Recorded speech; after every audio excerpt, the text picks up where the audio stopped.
Hello बच्चों, और आप सभी का स्वागत है हमारे इस चैनल पर। आज मैं आप सबके लिए एक नई कहानी लेकर आई हूँ और कहानी का नाम है बगुला भगत। एक बहुत बड़ा तालाब था जिस पर विभिन्न प्रकार के जीव जंतु रहते थे। एक आलसी बगुला भी वहाँ रहता था।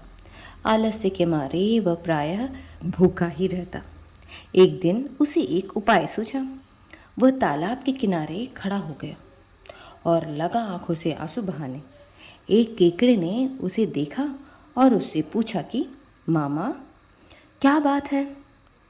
भोजन के लिए मछलियों का शिकार करने की बजाय खड़े आंसू बहा रहे हो? बगुले ने कहा, बेटे, बहुत कर लिया मछलियों का शिकार, अब मैं यह पाप नहीं करूँगा। केकड़ा बोला, मामा, शिकार नहीं करोगे तो खाओगे क्या? इस पर बगुले ने कहा, हम सबको जल्दी मरना ही है। मुझे ज्ञात हुआ है कि शीघ्र यहाँ सूखा पड़ने वाला है। बगुले ने केकड़े को बताया कि यह बात उसे एक त्रिकालदर्शी महात्मा ने बताई है, जिसकी भविष्यवाणी कभी गलत नहीं होती।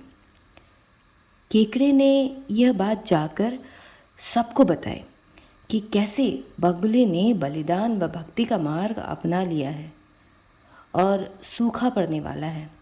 उस तालाब के सारे जीव, मछलियाँ, कछुए, केकड़े, बतखें व सारस आदि दौड़े दौड़े बगुले के पास आए और बोले, भगत मामा, अब तुम ही हमें कोई बचाव का रास्ता बताओ।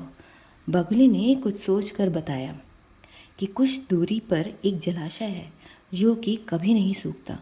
यदि जलाशय के सभी जीव वहाँ चले जाएं तो बचाव हो सकता है। अब समस्या यह थी कि वहाँ तक जाया कैसे जाए। बगुले ने कहा, मैं तुम्हें एक एक करके अपनी पीठ पर बिठाकर वहाँ पहुँचा दूँगा, क्योंकि अब मेरा सारा शेष जीवन दूसरों की सेवा करने में गुजरेगा। सभी जीवों ने गदगद होकर बगुला भगत की जय के नारे लगाए। अब बगुला भगत हर रोज़ एक जीव को अपनी पीठ पर बिठाकर ले जाता और कुछ दूर ले जाकर उसे एक चट्टान पर पटक कर मार डालता और खा जाता। चट्टान के पास मरे हुए जीवों की हड्डियों का ढेर लग गया। बहुत दिनों तक यही क्रम चला। एक दिन केकड़े ने बगुले से कहा, मामा, तुमने इतने सारे जानवर यहाँ से वहाँ पहुँचा दिए, लेकिन मेरी बारी अभी तक नहीं आई। भगत जी बोले, बेटा, अभी चलो, आओ मेरी पीठ पर बैठ जाओ। केकड़ा खुश होकर बगुले की पीठ पर बैठ गया।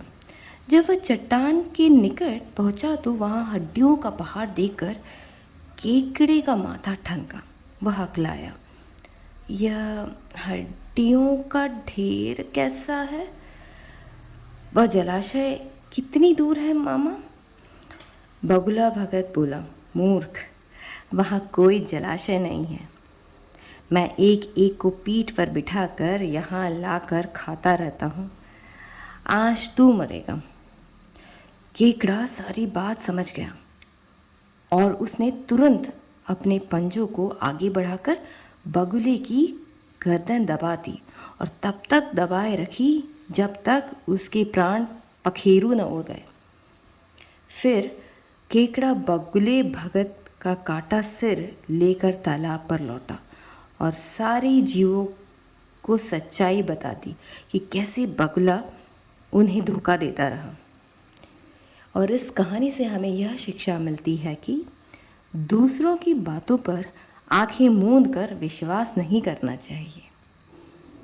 मैं आशा करती हूँ आप सभी को ये कहानी पसंद आई होगी। अगर आप सभी को ये कहानी पसंद आई है तो आप हमारे चैनल को ज़रूर लाइक, शेयर और सब्सक्राइब करें। अब मैं आप सभी से मिलूँगी एक नई कहानी के साथ। तब तक के लिए धन्यवाद।